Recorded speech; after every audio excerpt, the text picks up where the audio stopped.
Hi there, I'm Slav, and I'm the creator of the Stay Rich portfolio on Dub. More information in the description.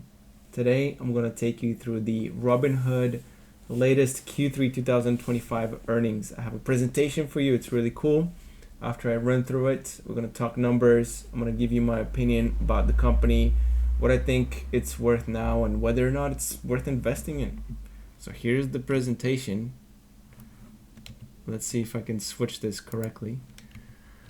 Now, these are Robinhood's Q3 2025 breakdown earnings. Now, they had a 1.3 billion quarter compared to their valuation of over 100 billion. It's not that much. Maybe annualized 6 billion.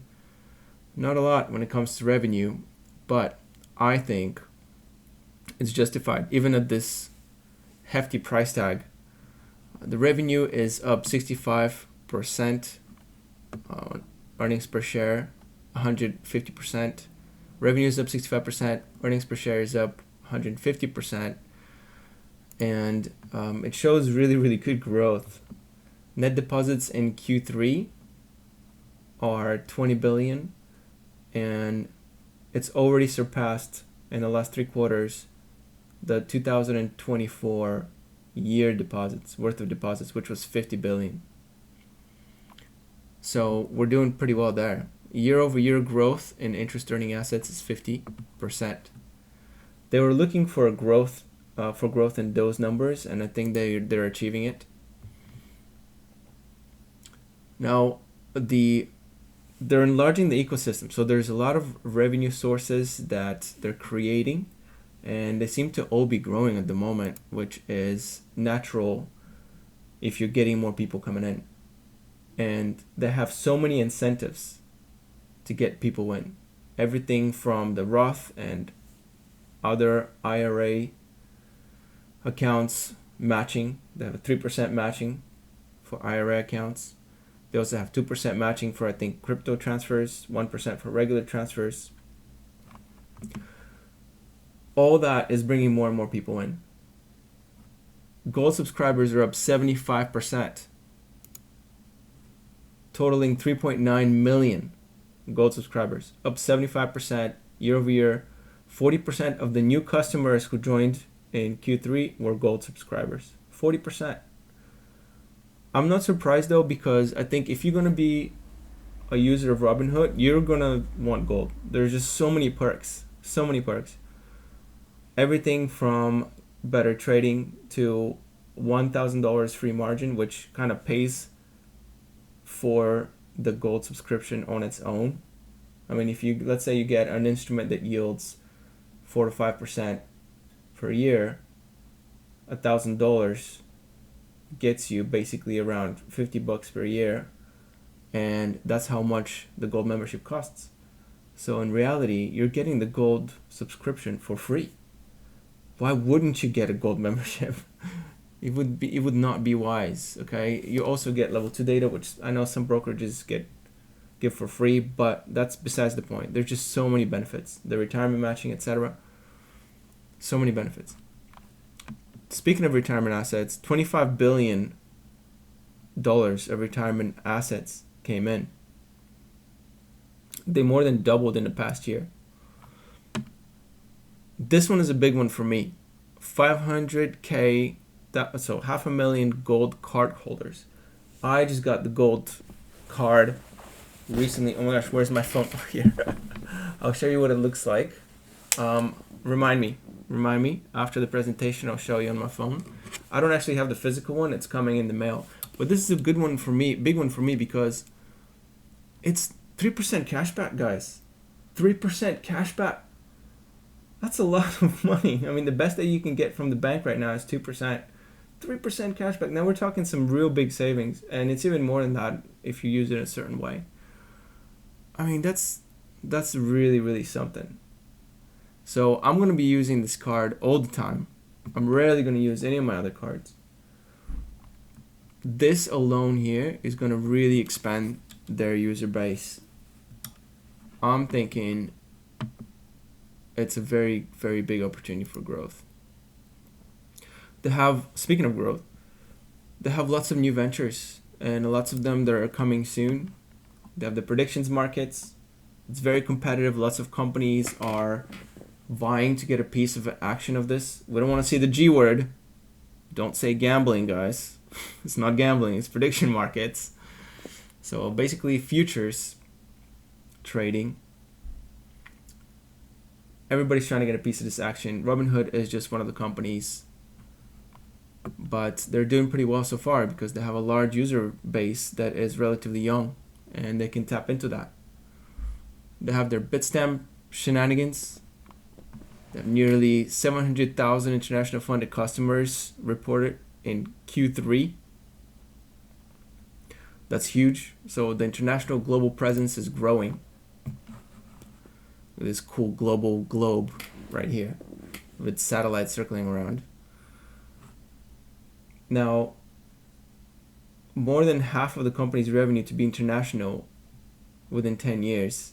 I believe it. There's going to be new initiatives to grow the revenue, like Robinhood Banking, which I think actually existed for quite a while now. But anyway, Robinhood Social, which is going to be really cool. Now, a lot of Robinhood Social is already in other platforms, like the one that I'm currently trying to grow my presence in, which is Dub Financials. They're basically Dub app, DUB. You can follow other people, you can create funds, you can follow other people, you can get followed. I think it's going to be something similar. I don't know if you're going to be able to make money off of it. On Dub, you can if you're partnered, which is pretty cool.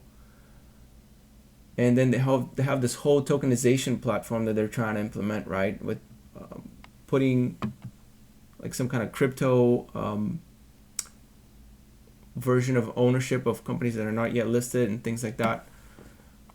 We'll see how that goes. It's pretty complicated and up in the air, like how much is allowed, what's legal, etc. So that's still to be seen, but it's an initiative that they're pushing in, and we'll see what happens. We'll see what happens.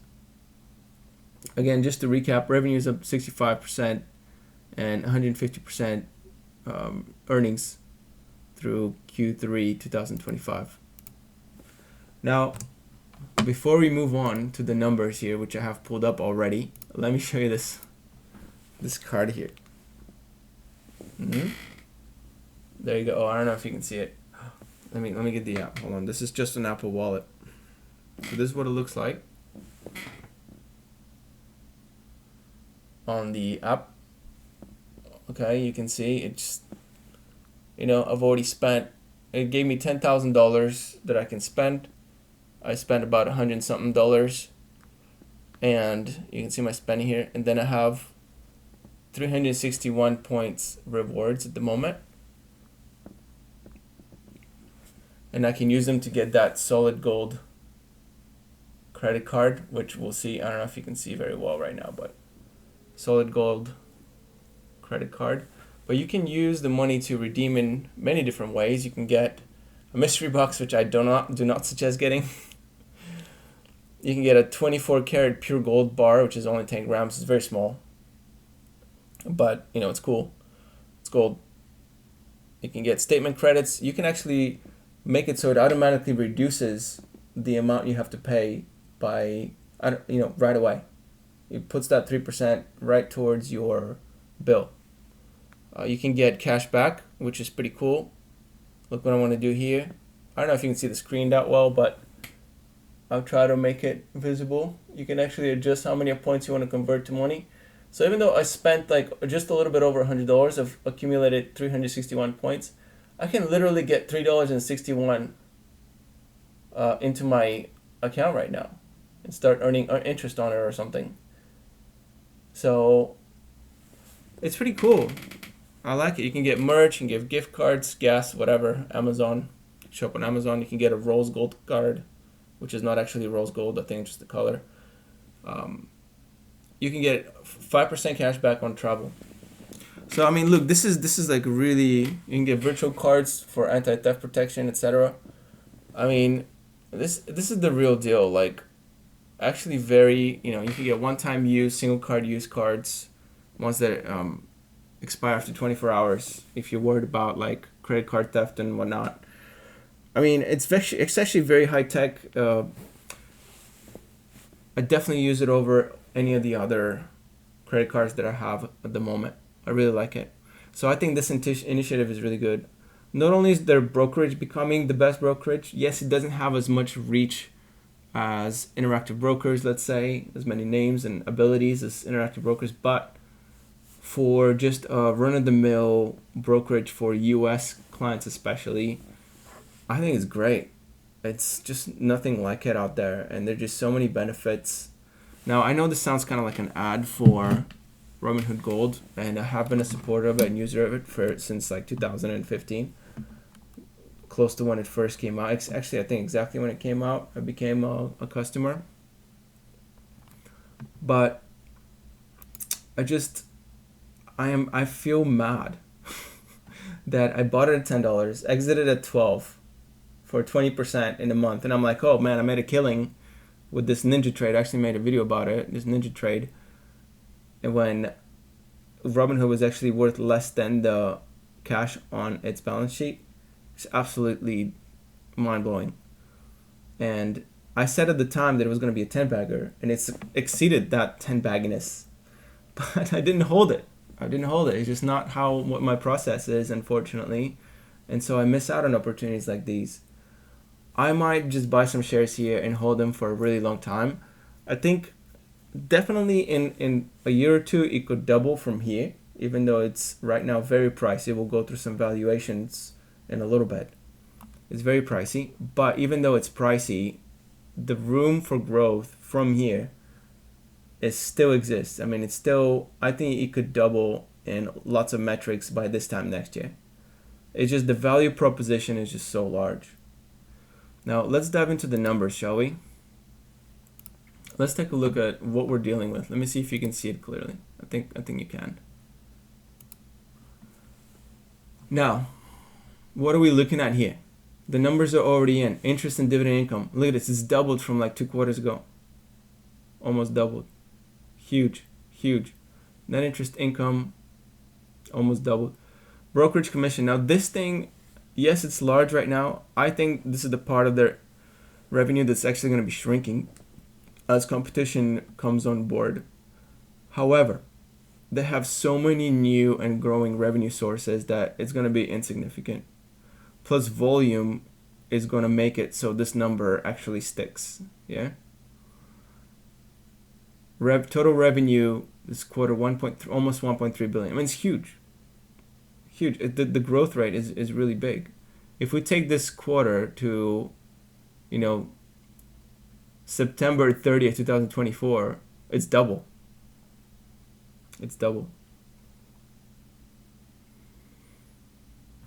Very good. Now, it even says right here, revenue growth 100%. Here's the biggest change. Sorry, it's flipping around a little bit. I'm trying to control the mouse well. Here's, to me, the graph that explains the most and why I'm bullish on this company still, even at this overvalued point. They're extremely asset light, right? No capex, not a lot of expenditures. In 2021, they learned their lesson. They spent so much hiring new employees, trying to go for this hyper growth in the midst of the 2021, meme bubble, let's call it. They've learned to be efficient, and look at the efficiency. Look how much they're spending for salaries and employee benefits ever since. I mean, they're spending less than in September 2024 right now by $1 million. That's enormous efficiency. So not only have they learned from their lesson, right? They've learned that they don't need to overspend. And the other thing is they make a lot of their stuff in-house, like a lot of the graphics, a lot of their, UI stuff, interface. They have people in-house to do it. They don't have to hire other companies to do that stuff and maintain that stuff for them,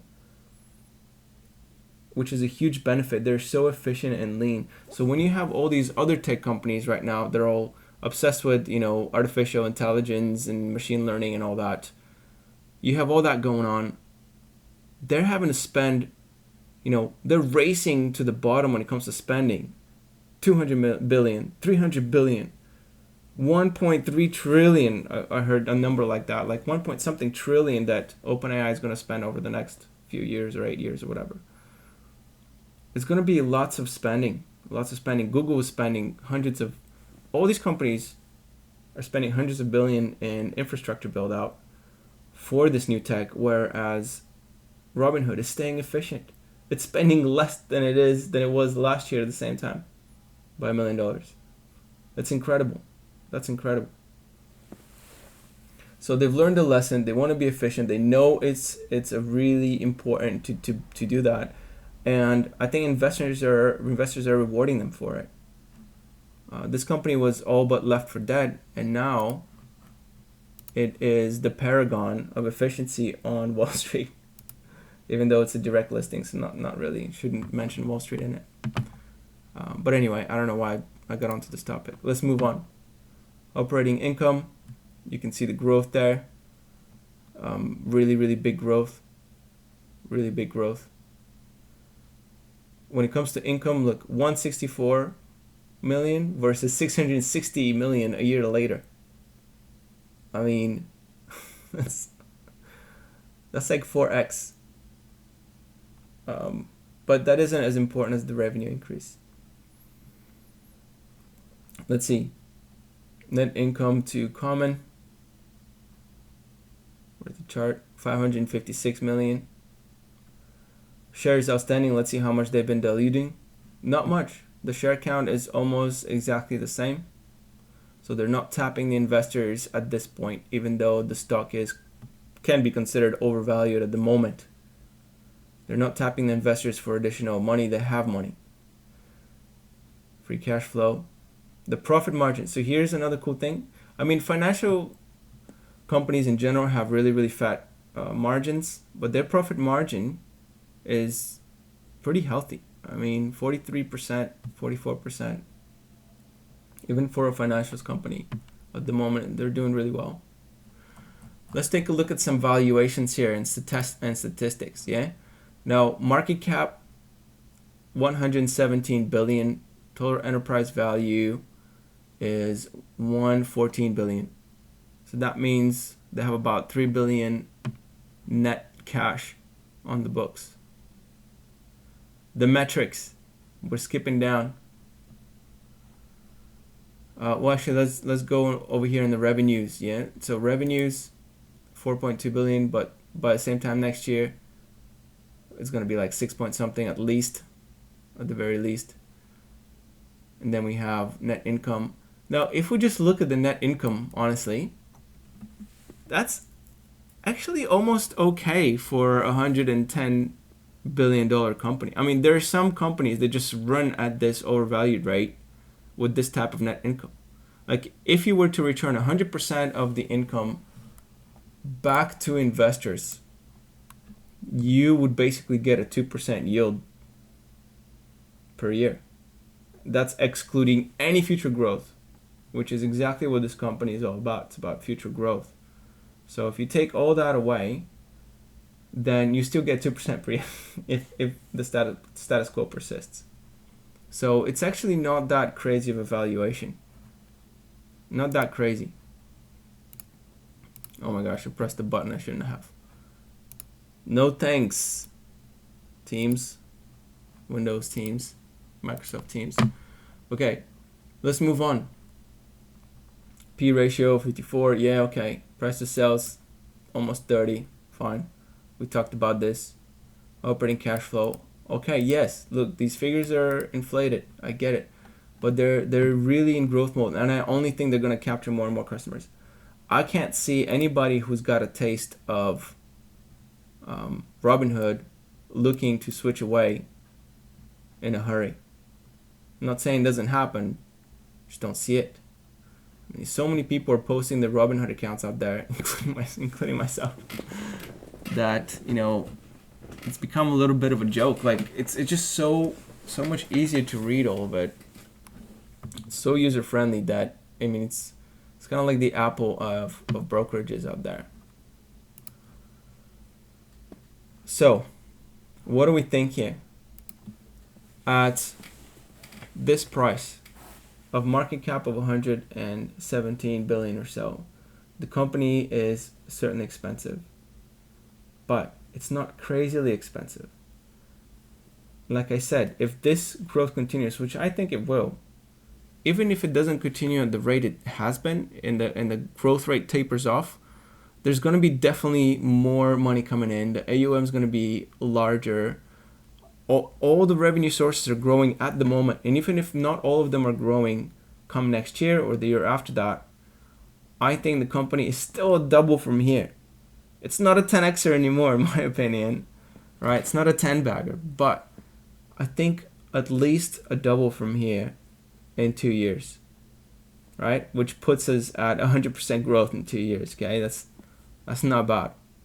That's not bad. Doubling your money in 2 years is, no matter what anyone tells you. I know that we're used to over here getting, if you've invested in a company like Nvidia or something like that, you're used to doubling your money in a couple months per month. I know it's not that kind of return, but if you want growth, I think this is where it's at. Having said that, the market's currently experiencing some ups and downs. It's November, there's some tax loss selling. People are looking to perhaps book some profits, sell some losers, do some tax harvesting. There's a lot of going on. There's some damage in the markets. There's some disenchantment with AI and some of the growthier stocks. Robinhood itself took a bit of a hit. And so I've actually bought just 5 shares, just a very minimal amount. But if the stock keeps dropping, which it might, if for the moment it's paused, it's about 130 at the moment, 130 per share. If it keeps dropping, especially if it goes down under 100, but even on the way down to 100, I'll be buying a few more. There might be even a market crash. I mean, some of this, AI machine learning craze has pushed some people over the edge, and there's some skeptics of this speculation. There could be some kind of major deflation in the major stocks, which are going to drag the rest of the market down. And as the rest of the market comes down, it hits the growth stocks the hardest. But Robinhood has become such a stable company now with so much going for it that unless there's some really, really big gaffe, I don't think it's going to be hit that hard. At the most, I think it might drop to 60, 70, 80 per share. But even in a major crash, I can't see it going down much further than that, just because of what they've demonstrated. And they have so much going. I mean, just the credit card. I just can't see it. I mean, they've just quintupled the size of the company by implementing all these extra revenue sources.